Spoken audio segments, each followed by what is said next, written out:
Halo Sobat Sehat Eka Hospital, saya Dr. Jimmy Tandara Dinata, spesialis penyakit dalam.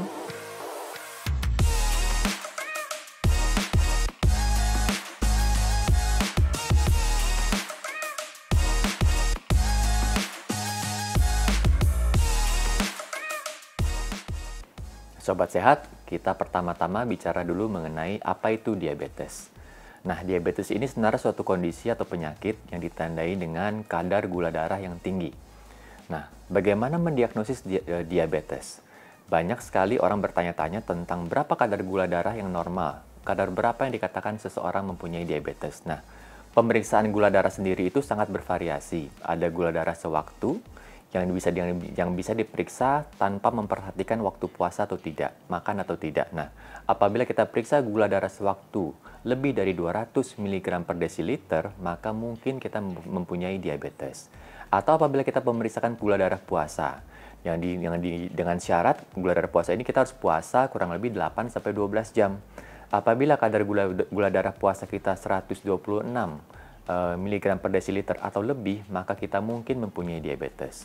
Kemudian ada pemeriksaan juga yang dinamakan dengan tes toleransi glukosa oral atau TTGO.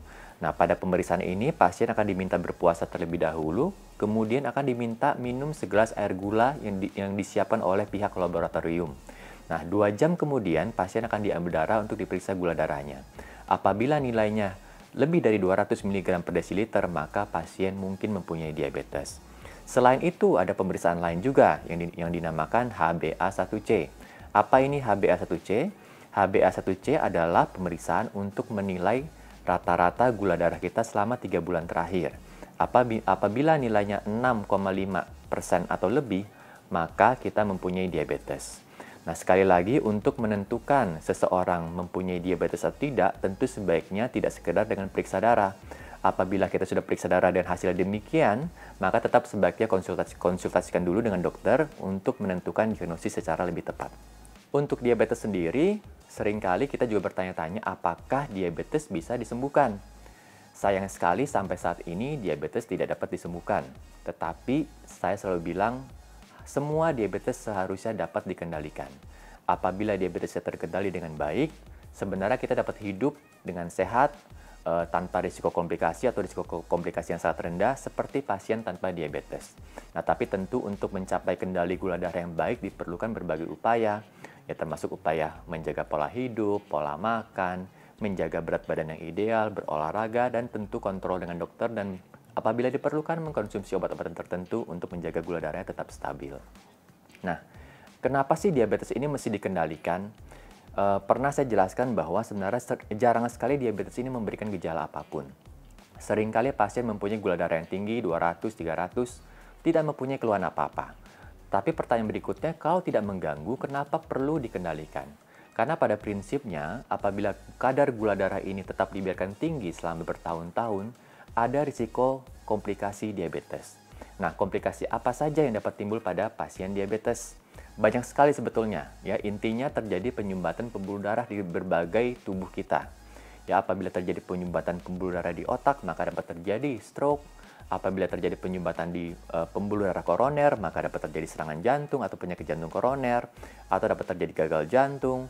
Penyumbatan pembuluh darah di ginjal dapat menjadi gagal ginjal, dan sebagainya. Nah, ada salah satu organ tubuh kita yang sering dilupakan, tetapi untuk orang diabetes menjadi sangat penting, yaitu kaki.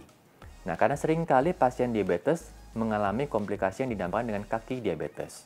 Ya, apa itu kaki diabetes? Intinya segala jenis kelainan, kerusakan jaringan, luka, jaringan yang mati, ya, kerusakan saraf yang terjadi pada organ kaki pada pasien dengan diabetes. Kenapa sih bisa terjadi kaki diabetes? Sama seperti komplikasi lainnya, diabetes intinya menyebabkan penyumbatan pembuluh darah. Apabila pembuluh darah yang tersumbat ada di bagian kaki, maka seseorang pasien diabetes dapat mengalami kaki diabetes. Ya.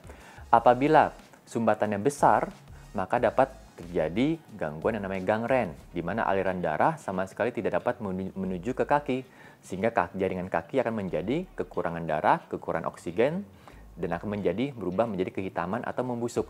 Ini yang dinamakan dengan gangren diabetik. Nah, selain itu, Kelainan lain yang dapat dialami pada kaki diabetes adalah neuropati, di mana pasien menjadi fungsi sarafnya menjadi terganggu. Sehingga awalnya mungkin pasien akan merasakan kesemutan atau rasa seperti ditusuk-tusuk jarum pada ujung-ujung kaki. Kemudian bisa juga mengalami sensasi rasa terbakar, ya.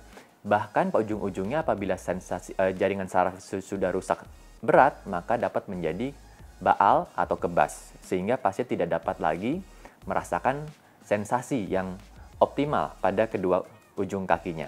Nah, sebetulnya ketika merasa kebas atau mati rasa ini mungkin pasien akan lebih nyaman dibandingkan dengan apabila pasien mempunyai rasa kesemutan atau rasa nyeri, rasa terbakar, seperti itu mungkin tidak terlalu mengganggu. Tetapi dengan adanya mati rasa ini justru akan menjadi lebih berbahaya. Mengapa? Karena sebetulnya sensasi atau rasa nyeri adalah proteksi untuk tubuh kita.